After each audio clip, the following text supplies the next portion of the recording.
This is Rodison. This is Grasshopper. I kind of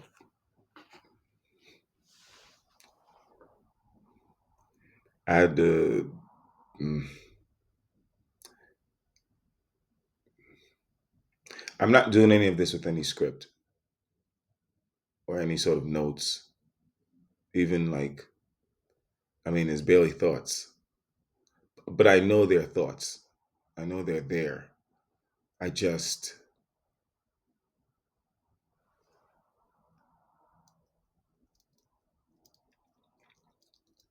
I just don't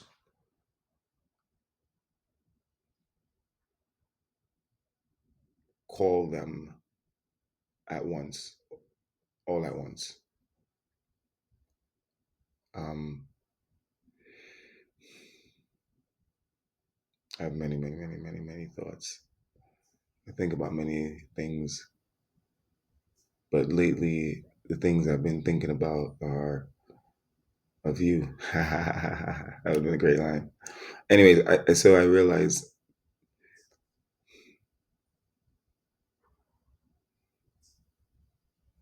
there's a lot of talk these days about like mask reality um, and if you want to say fiction and nonfiction, which is something that we can get into. I have very interesting views on that. Um, uh, but um, real, I wrote a story, short story. It's kind of, I'll be honest with you, I don't even know what satirical means, but the word just came to my mind. I know I've heard it a lot because I watch a lot of plays, I watch a lot of TV, and people talk reviews and all that stuff. So people talk about it, but I'll be honest with you, I don't even really know what it means, but that's the word that came to my mind. And so, like,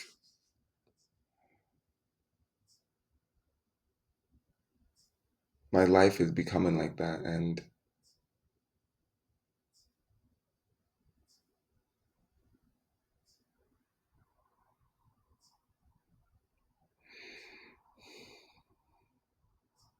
unscripted, devoted to the moment, intended on experiencing everything that could be and can be and will be because of that attitude. Today, many people speak of the world we live in and consider it as if, like, many people are wearing a mask, or some people we're living in we're in a sort of like a dream state, or sort of the Matrix. You have many, many, many different ways people describe it. And what came to me this morning is a culmination of events and things and thoughts, times and places, persons, beings, feelings, desires, wants, cravings.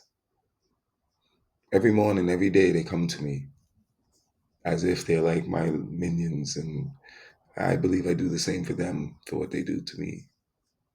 Not to deter me or to push me or to drive me or to do anything other than to just offer me options. And I think the more and more I can grasp the idea that life is just about options. It's just about options. It's just about options. And the more options you make yourself available to, or make avail yourself to, the more life you're living, the more real you are.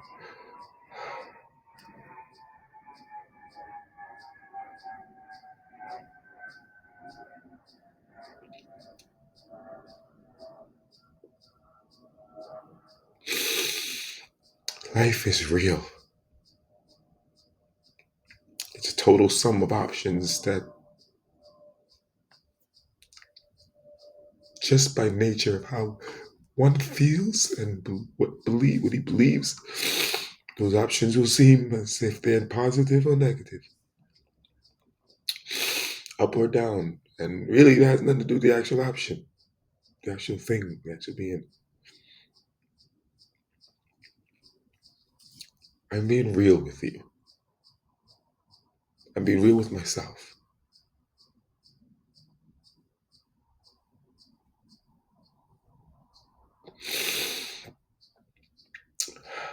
People talk about this mask, this pretense that we're all a part of, and whether we play it or whether we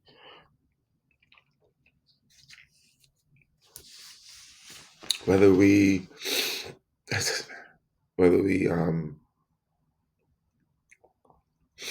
acknowledge it, rather, is the question. You know, I have like a million hankies, and trust me, this is the one time I don't have one on me. I'm always walking around with a hanky. I could literally get up and grab one's right over there. But I'll tell you this, man. That was the reason why I didn't take a shower or wash my face. Really, I mean, I did wash my face. I washed my face like literally a bunch of times a day. Um, there's so many things that can help us. Like for real. Like there's so many things that can help us. And for me, a lot of times it's just that I'm alone. I feel like I'm alone. You know what I mean? It's like we surviving on a planet, or we in a certain situation, and yeah, we got confused. We got turned around. We got we complacent. We forgot why we're here, and we're having fun to certain degrees. But it's like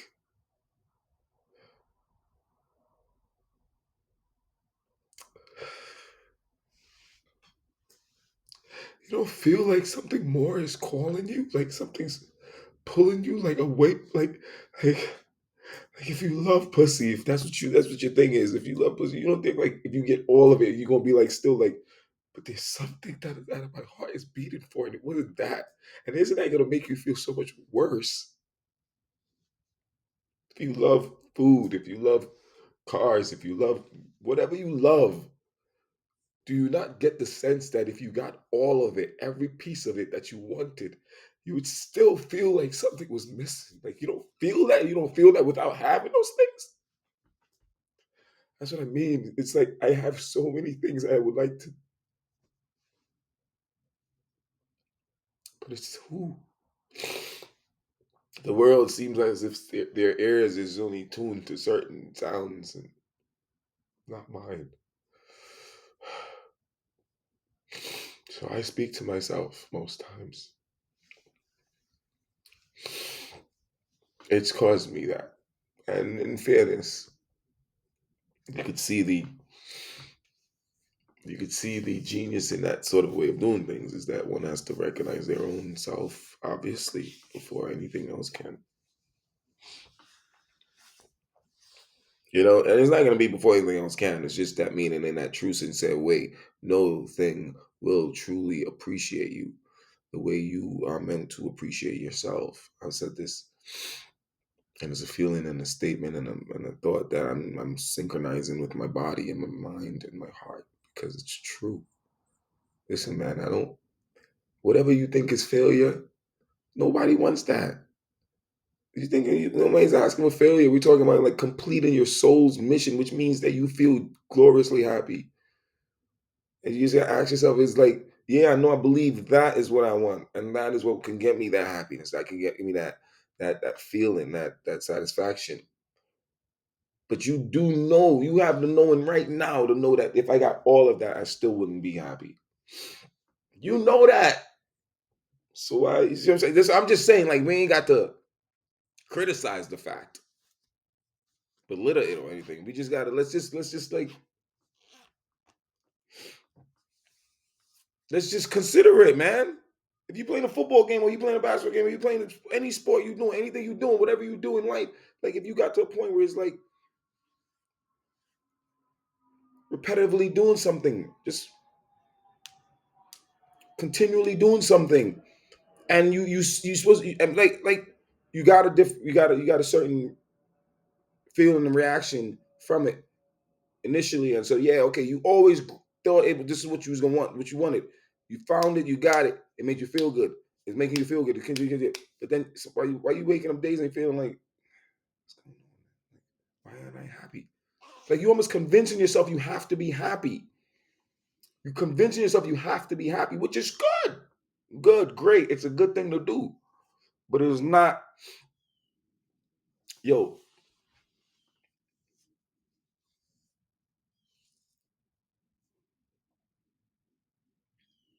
you don't have to work to be alive.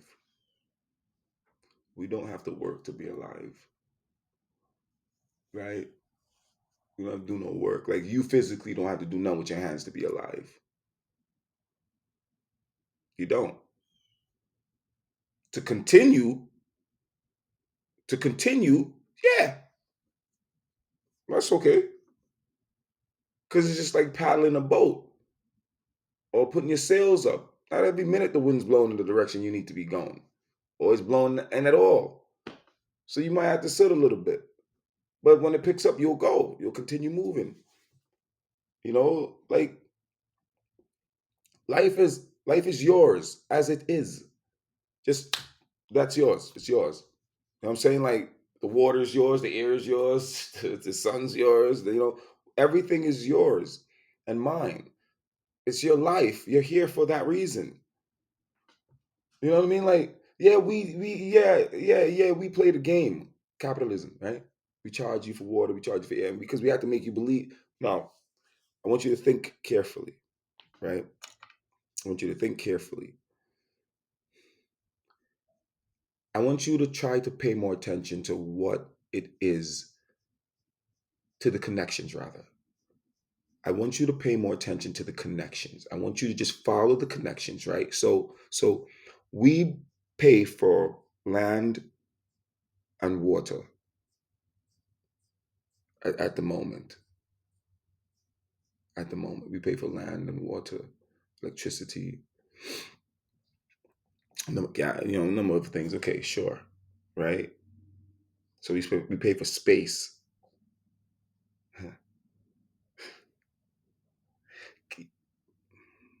Can you not see a problem with that?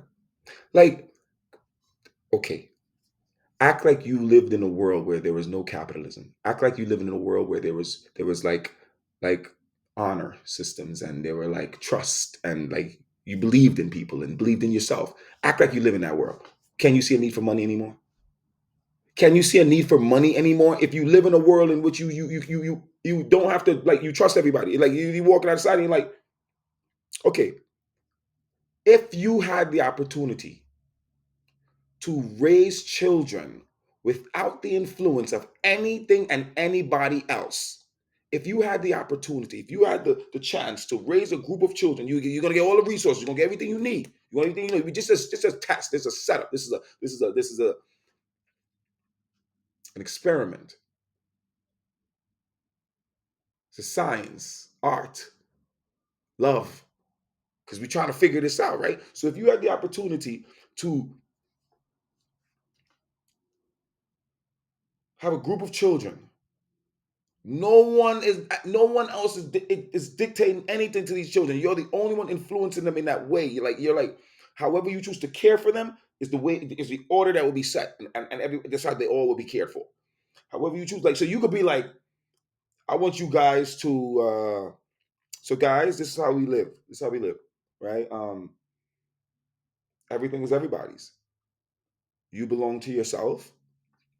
Um, let's see. And you start teaching them on this mentality, like sort of like owning who they are.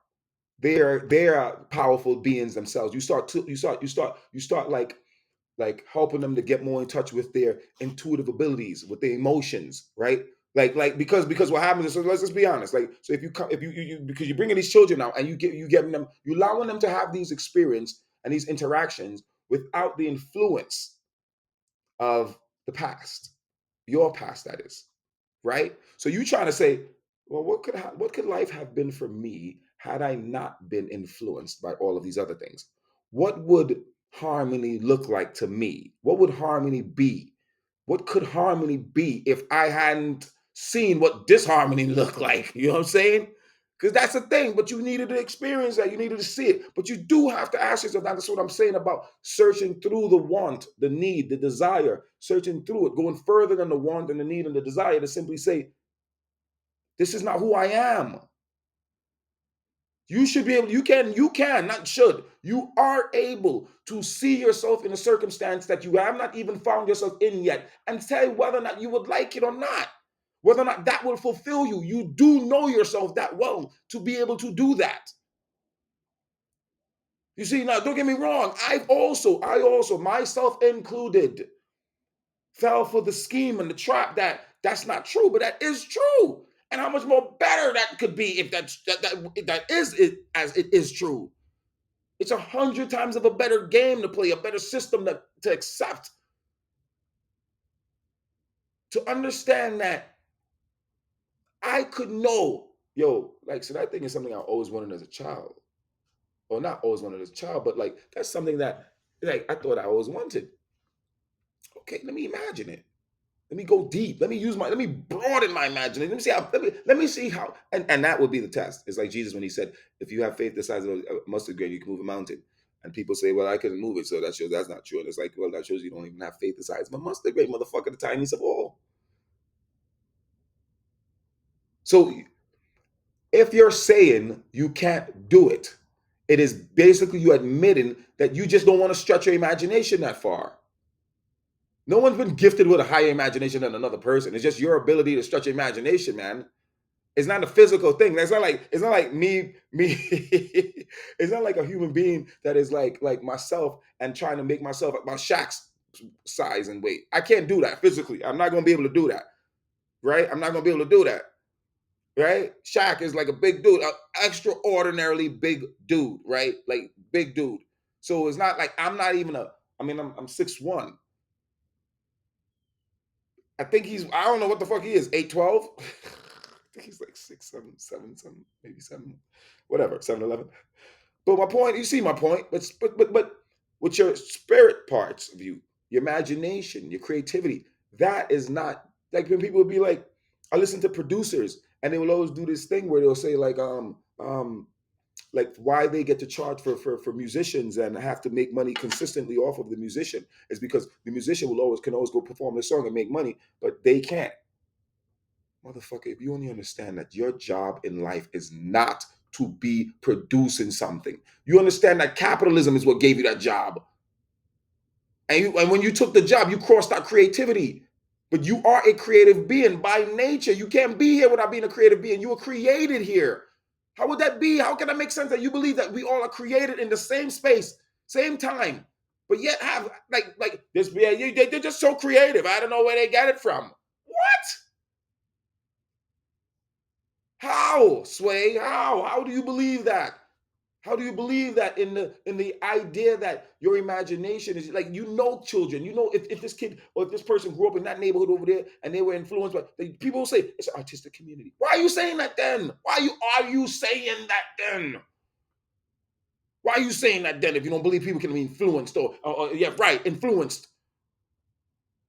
Why are you saying that then? That means that there's something deeper there. Influence means, yo, somebody could make you reach a point. Somebody can make you tap into something that you may not have thought was there.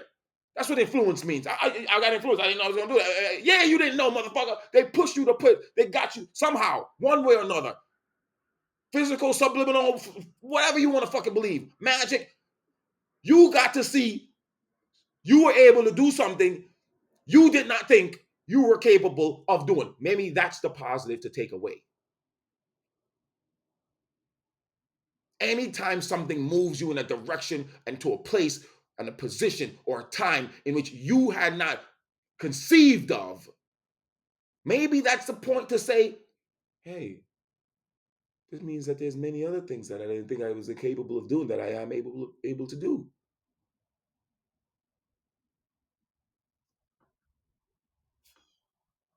So which means Jesus was right. If you have faith the size of a mustard seed, you can move a mountain.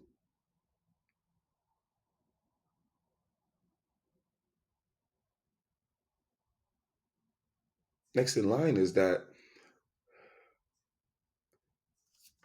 a conundrum. The grandest mountain, the grandest mountain that one will ever attempt to move or should be attempting to move is their own mind.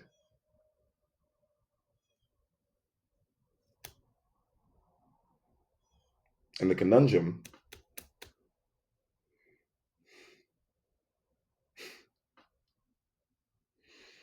is that the faith that is necessary to move the mountain that only needs to be the size of a mustard grain, according to Jesus. That faith only needs to be the size of a mustard grain. So I only need faith the size of a mustard grain in ourselves, in myself. If I put, if you not seen how deep that is, if you not seen how deep that is, you might want to tap this forehead of yours and get something working up there so that that eye can open up.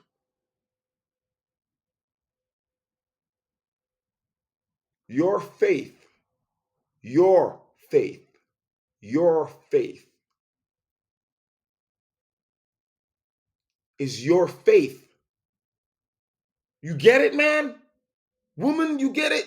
In other words, your faith, the faith that you're going to need to move that mountain over there, comes from your faith.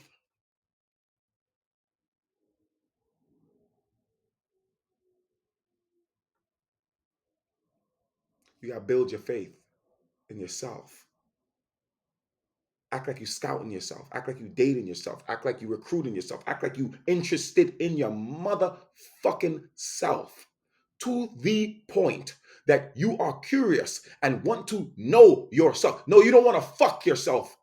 Nah, this relationship seems like as much, this person seems deeper than that. Nah, kid, I ain't trying to fuck this up. Try to fuck, no, man. Nah, kid, nah, what? Nah, I ain't going out. Nah, kid. Yo, I'm checking, nah, chill. I want to get to know that. I want to get to know that. I want to get to know that. Like all of you women, all of you men, all of you, whatever in betweens and out of tweens.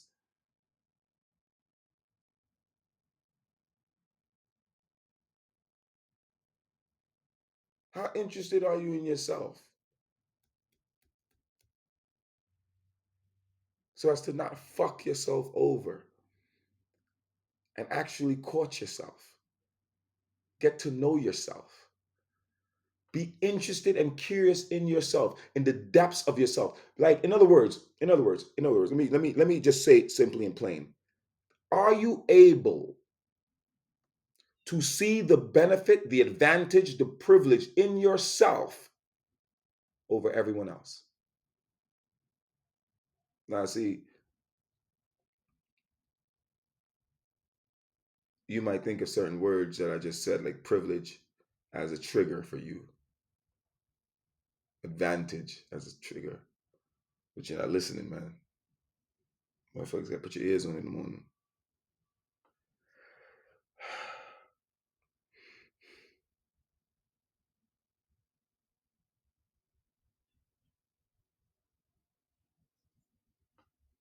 Jesus said, if you have faith the size of a mustard grain, you can move a mountain. And I'm saying to you, the biggest, grandest mountain you will ever attempt to shift or move is your own mind. And you all know what I mean by that. Because once you're able to shift your mind, your reality shifts. The mountain is moved. But see, I'm an artistic being, meaning I adhere to my artistic parts and pieces. The ancestry of me is artistic. It is of you as well.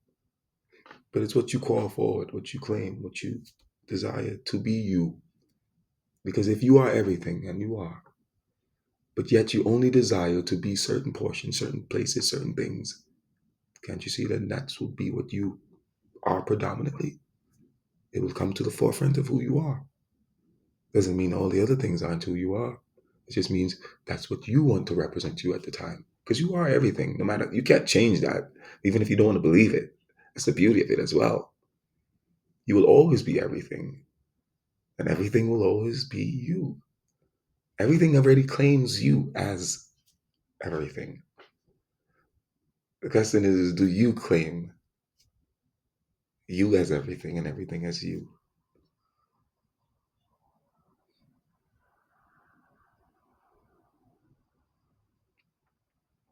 I'm in love with life, and everything is in love with me. Life is everything, and everything is life. There's no part of this experience I hate or dislike. There's moments when it is rough and rugged, as they say.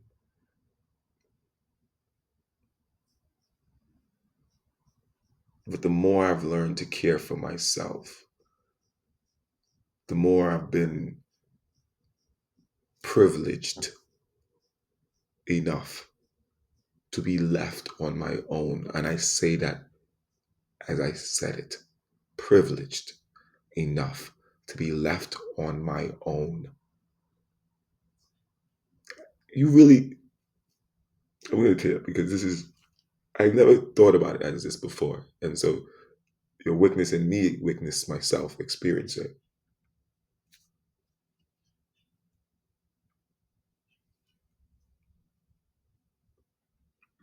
I've developed so much animosity and hate for those who had abandoned me, who sought my seemingly harm. I had developed harsh feelings for them. And now, today,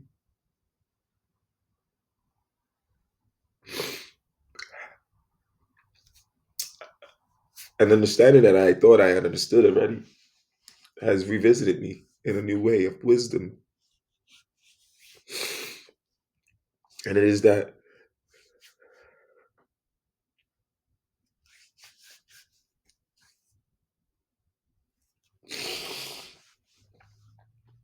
the love I have for myself at this point in moment, it surpasses anything I've ever felt in this life before. There's nothing I care for more than myself. Nothing I love more. I will do anything for myself. I am the wife to the husband that is me.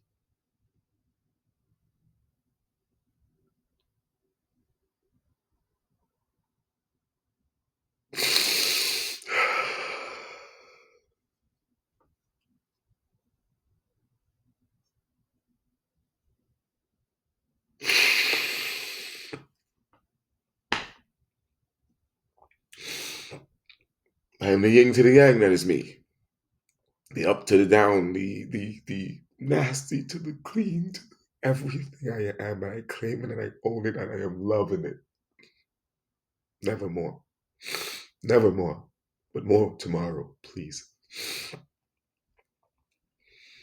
How can I hate those who have put me here?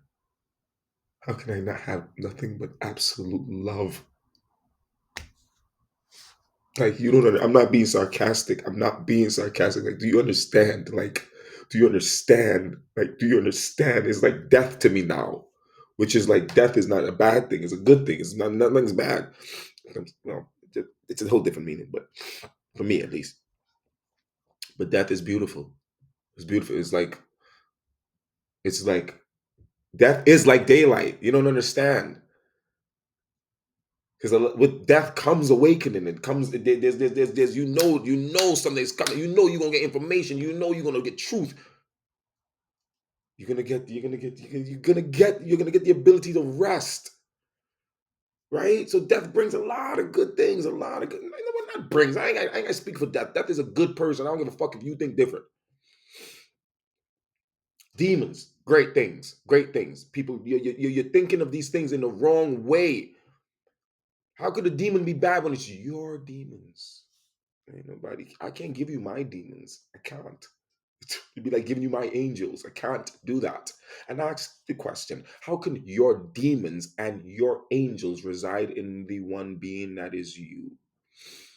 And you think that you're one and not the other. Your demons, your demons, my demons, my angels, your angels. They're not the same in as much as we are the same. But okay, but then you know what I'm saying? Now he's playing a different game, that's what I'm saying. So my demons, my angels. Now think about just the fact that where they all reside, right? Where they reside in the land that is Radisson. So if you went to Radisson and said, Radisson, how do you feel about your angels? Right? What would you expect me to say? Oh, Radisson loves his angels. Yeah, man. Yeah, man. They do their job. They get it done, baby. You know what I'm saying? Sometimes I be thinking this, think that, and then they like, oh, light comes on. I'm like, oh shit, gotcha. Thank you. Thank you, demons. Thank you. I mean, thank you, angels. Thank you, angels. Man. And then you come to me and say, hey, Radisson, how you feel about your demons, man? And I go, you see how we did that thing over there, right? You see how we took care of that over there, right? You see how we moved that thing over there, right? You see how we move. Demons, without your demons, you will have zero faith in yourself.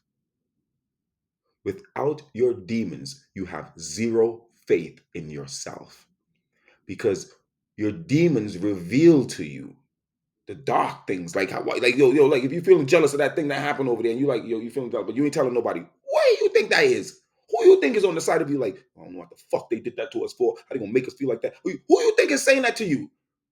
Not the angels. The angels is like, wait on, like the angels is like, yeah, okay, okay, okay, okay, okay. All right, demons, yeah, I see you. Demons, I see you. Yeah, right, right, for real. How you gonna just shit on my man like that? How you gonna shit on my man? All right, but demons, I got this. I got demons. Hold on, bro. I said I got this. Hold on.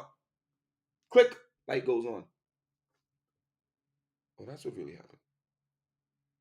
Oh, so it wasn't really like jealousy. It was really trying. They were trying to. I see. So they were feeling low about themselves. So they were feeling low. So they, you know what I'm saying. So that when hurt people. So they trying to. Yeah. So it wasn't about me. It wasn't about me. Demons. You see what we're saying? You see demons. You know where we got that though from. I think where we got that from. Angels. Pull up that clip from like when we were 4 years old and mom said blah blah blah blah blah blah blah blah blah blah blah. And angels shine a light on that. Show you where you got that from. She helps you understand. You see your demons and your angels working together. It's like you don't understand how is that hard to understand when night and day works together. You would never be able to rest if it was all day. You'd be all day every day at it.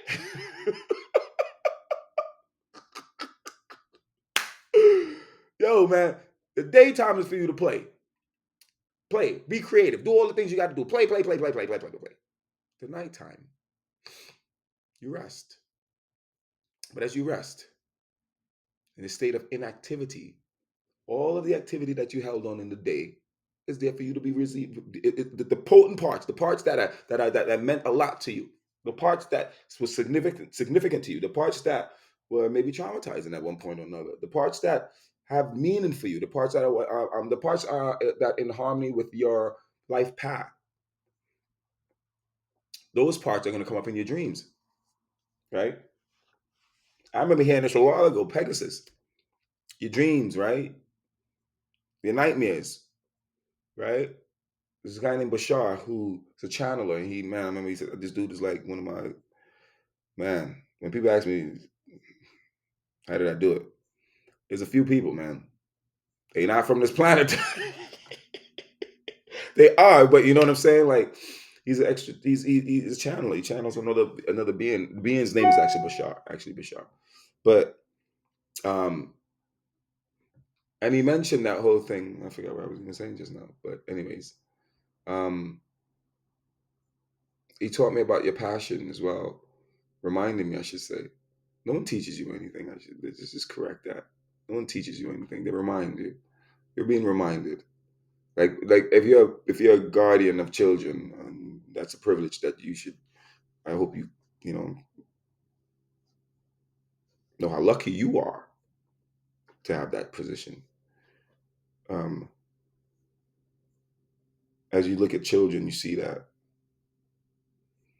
passion, and so he reminded me what it meant to have a passion, and like Like how that's so intrinsic to who you are and your creativity. You have to have a passion. You have passions. You not have to have a passion. You have passions.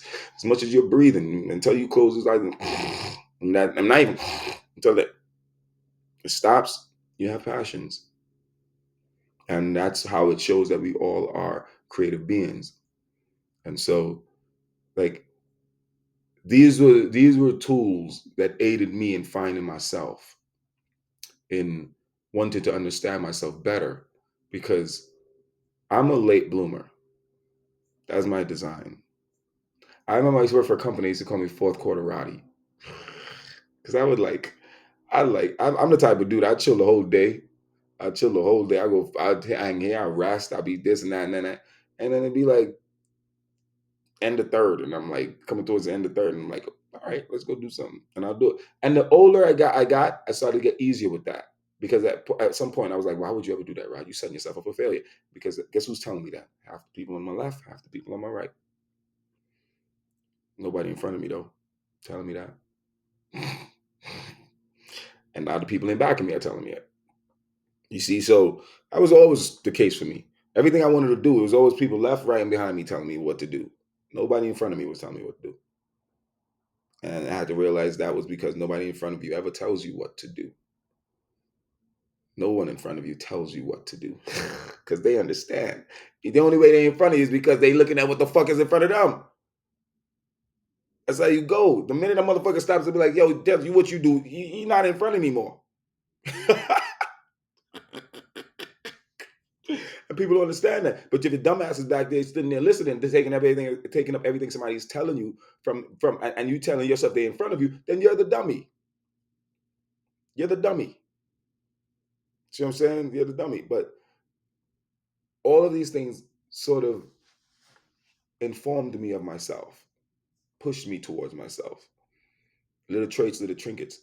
You talk about your demons and your angels, and you talk about your light and your dark side, and you talk about the people who are wicked to you and people who did this to you.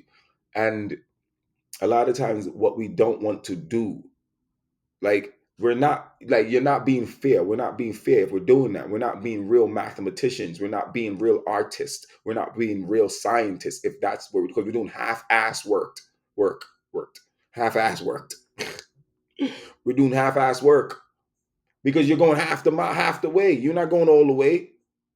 Yeah, okay, so that person, yeah, your mother left you when you were how old? Yeah, she left. Yes. What did it teach you though? I mean, just one question. What did it teach you about love? Okay, then. So then, let me tell you something.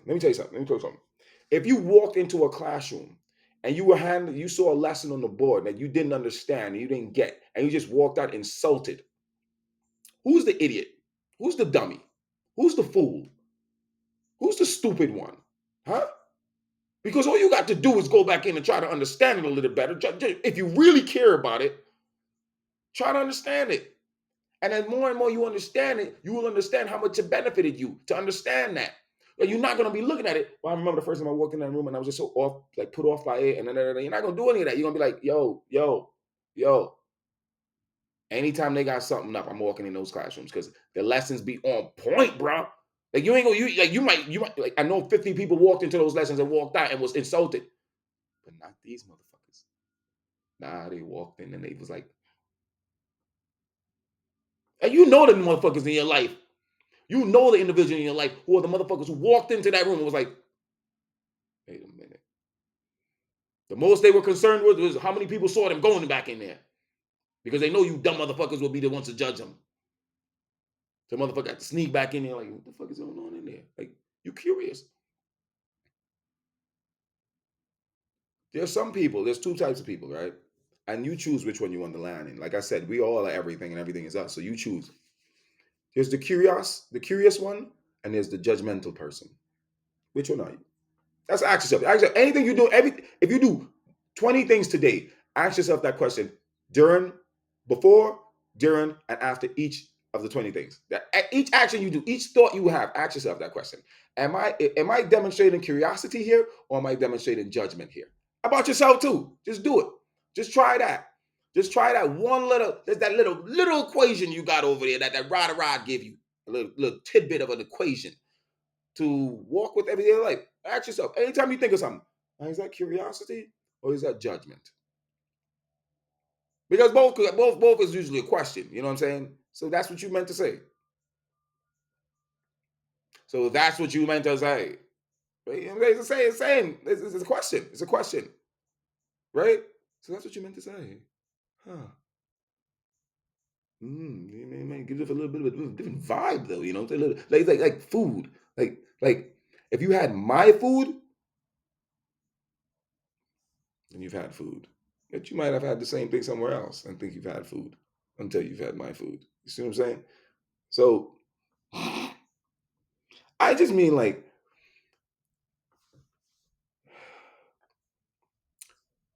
if you don't care for yourself, meaning, and this is a lot of things you could use to try to understand if you care for yourself, but there's truth and there's truth and there's truth. That's all.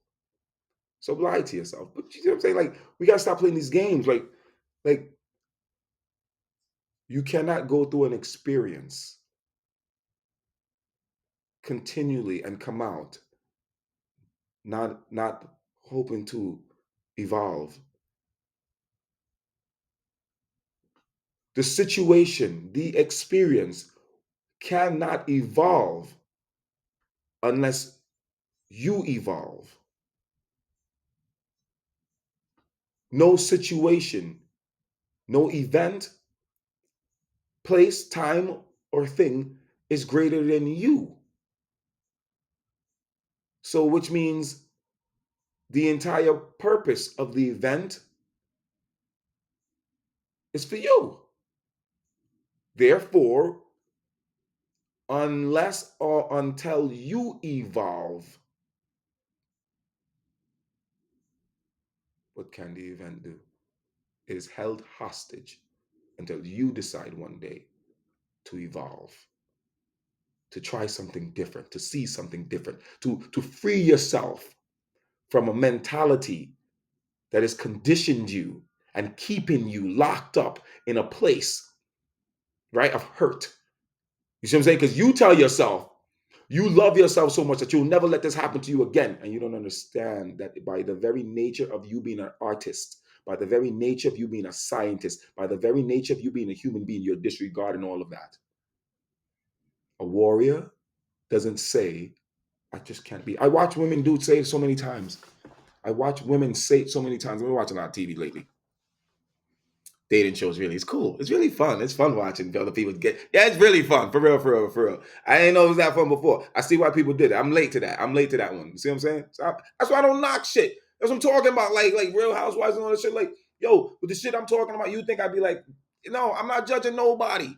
First of all, comedy takes first place in my life, no matter what. It could be the dumbest, the stupidest. It could be the nasty. If it's funny though, hey, hey.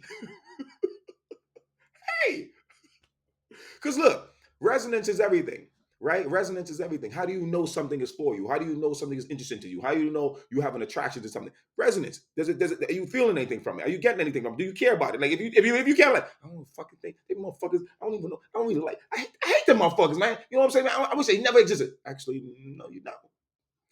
No, you don't. No, you don't. You really don't wish they don't exist. You glad they exist. You so happy they exist. That's what I used to have this experience with many people, women especially, like women, like I don't think women know that everyone else knows that the more you keep talking about something, the more that thing that you're talking about, you're trying to show that you're more interested in that. And I know women do know it, and that's the reason they're doing it. It's sort of like a reverse psychology kind of thing. So that okay, if I know if you're talking about that thing over there, you must be interested in it. Okay, cool. So I'm gonna talk about that thing over there. So you don't think that I'm interested in you. And it's like, that's like when your third eye blinks. Like, what did this bitch just say? Because it's sensing what you're doing. It's like, people say they don't like games. Women say they don't like games, but you sure? Are you sure? Like, seriously though, are you sure? I think gaslighting was made up by women. Like, I don't know if a guy knows how to gaslight as well as a woman. Like for real, for real. Like, don't get me a guy with a lot of feminine, not feminine, a lot of masculine, a guy with a lot of masculine tendencies, which is jealousy and shit like that. I'm gonna be honest with you. There are more, in my experience right now, there are more women, females walking around who are predominantly masculine energies than there are men doing so. I think that's why you see even men who are, I'm gonna break all this shit down. Men who are gay. That's why you see like with look at your TV, look at your news. The men who are gay, why do they behave so predominant, so overly masculine, sexually? Look at gay men. Look at some. I'm not saying everybody. If you're stupid enough to believe that, just to think that, then be dumb enough to stupid enough to also lend me $1 million. Please be stupid all across the board for me, man. Don't choose. Um, if you notice and if you're curious about it, not judging, look out of your sphere. Look out of your own being and look into your reality. Look at the men who are gay in your reality and see how are they in response to women? How do they treat women? How like really treat femininity, feminism, femininity. Is that a word? I think it is actually. I don't know where that came up. But anyways, look how they treat the feminine energy.